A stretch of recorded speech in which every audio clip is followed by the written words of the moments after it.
What's going on, everyone? Welcome back to the Cleveland Pulse YouTube channel. I am your host, Justin Harold, as always. And today, not Cavs Encapsulated, not bringing you Browns news, but we are talking to Cavs because it is Tuesday, the 11th of April. And in about 4 days, we got a playoff game against the New York Knicks in round one, game one, at Rocket Mortgage Fieldhouse for the NBA playoffs.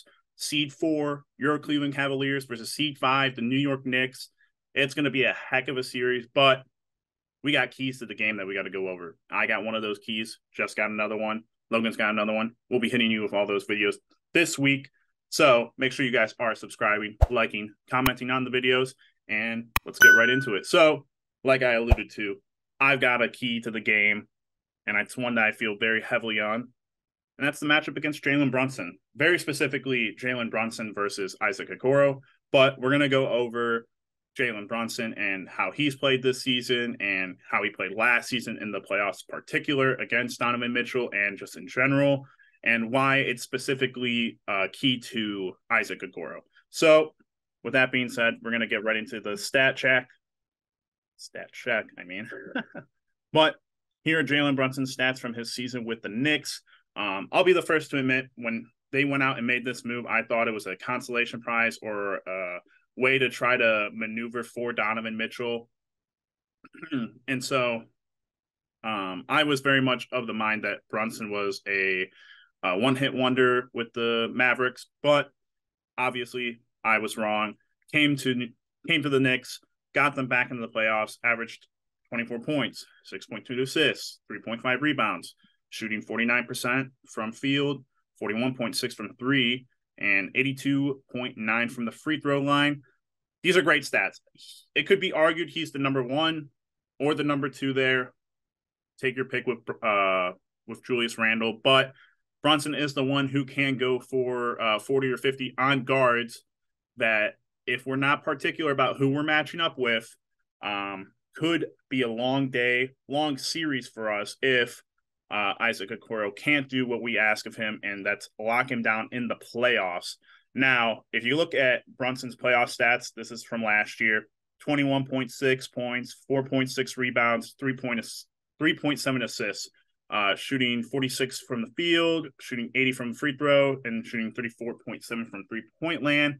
Obviously, I think he's still taken a step forward in this season. I think he's shooting a little bit better than that in general, but the biggest thing to note is obviously his matchups and why those are so important. His game, like I said, argue he's the one or two over there, but a lot of the offense goes through him. He's a big part of why they could, really take it to us and really have a good series against us, even with our home advantage. But matchups. You're looking at Jalen Brunson versus Donovan Mitchell last year: 27.8 points, 4.8 rebounds, 4.2 assists. You can see it all right here. 23 points was his lowest scoring game. That's exactly why we're talking about this. Donovan's improved his defense. I think there's a lot to talk about with everything that was going on with Utah last year. I'm sure that's a point that people can bring up, but this is why we're talking about this. This is why it's a key. That's why Isaac Okoro is on this team. When you develop teams, young teams like this, people have roles. People have things that they have to do. This team is defensive-minded first. We know this. We've seen it. We're rated. And we have a player that's up for Defensive Player of the Year. Yes, it's not Isaac Okoro, but I think Isaac Okoro is one of those players who a lot of their stats don't pop up on the stat sheet. He's more of an eye game guy. But if you wanted a comparison, every team needs a Marcus Smart, needs a guy at the guard position that's a stingy defender who gets up on them and who can limit the superstars. Jalen Brunson, superstar, needs to be limited, though. If we can't, going to be a long series, going to be a bad series for the Cavs. But let's go over to that stat versus Isaac Okoro. Of course, just through the regular season, but Brunson against Okoro has only averaged 13.9 points, 4.9 assists, a little high there, but maybe that's because he can't get the points, and then 2.7 rebounds. 7 games, obviously 3 games versus the Cavs this season: 16, 23, 14. His high 23. His low, 14. Listen, we can live with 18. We could probably even live with 23, to be honest with you. But it's those games where if it's consistently 23, 23, 23, that's a problem. We need to, get a couple of these 16s, get a couple of these 14s. But overall, you can see the point of emphasis on getting Isaac Okoro started in this series. That's going to be the. I'll just go out on a limb and say this. Isaac Okoro should or maybe will play every minute that Brunson plays just to guard him. I don't think there will be anything else asked of Isaac Okoro outside of play your defense, run transition, stop Brunson, contain Brunson. Now, you might be thinking, all right, well, that's not what really basketball players do. They have to play the offensive side of the ball. I agree. And here's the thing. We all know that Isaac isn't the best offensive threat, but it's not like he's still that first year, second year player where he couldn't make threes and he couldn't make moves to get to the basket. But let's just go to your other options that you have. We already saw Donovan Mitchell. Now let's go to the next likely candidate, Caris LeVert. Now you can see this is still the regular season. Caris versus Brunson, 18.4, 4.7 assists, 3.6 rebounds. Now assist number is still right around the same as the Okoro's, but about 5 points more to Brunson with Caris on him.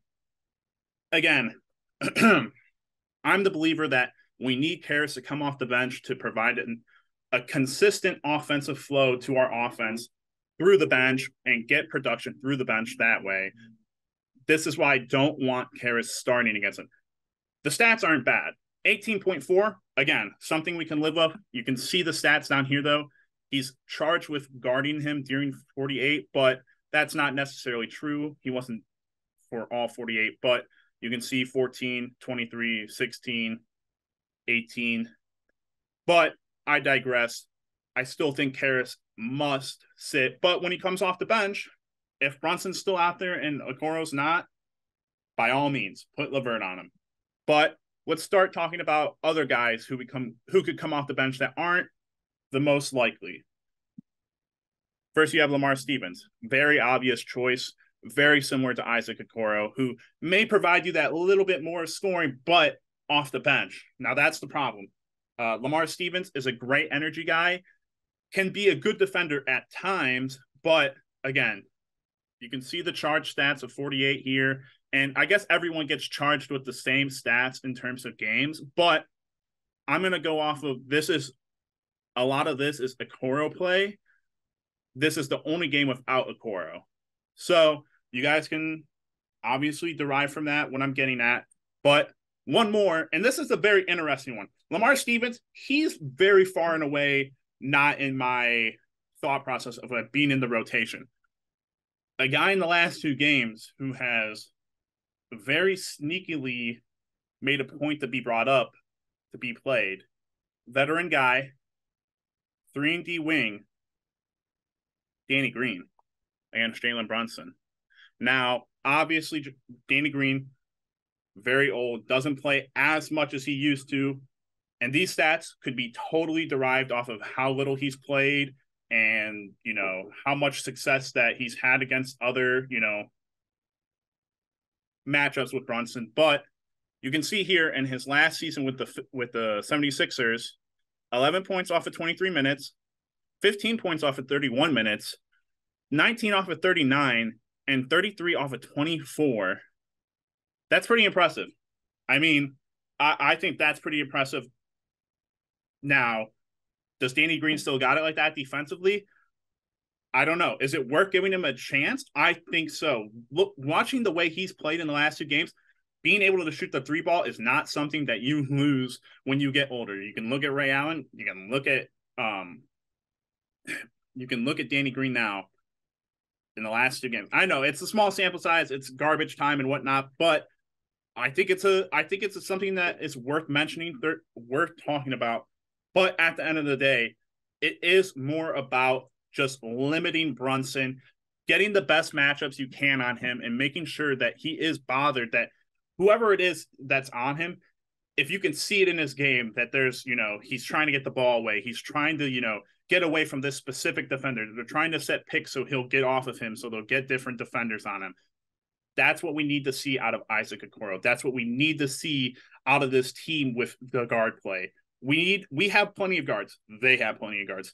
We need to secure one matchup, Isaac Okoro, Jalen Brunson, and let the rest play out. Because I believe with Brunson contained, this is a series we can win in 5. With Brunson uncontained, probably 7. That's my take for now. Everyone, thank you so much for watching. If you haven't already, please subscribe. Please make sure you're liking. Please comment and hit the bell notification. And with that being said, we'll let you know. See you later.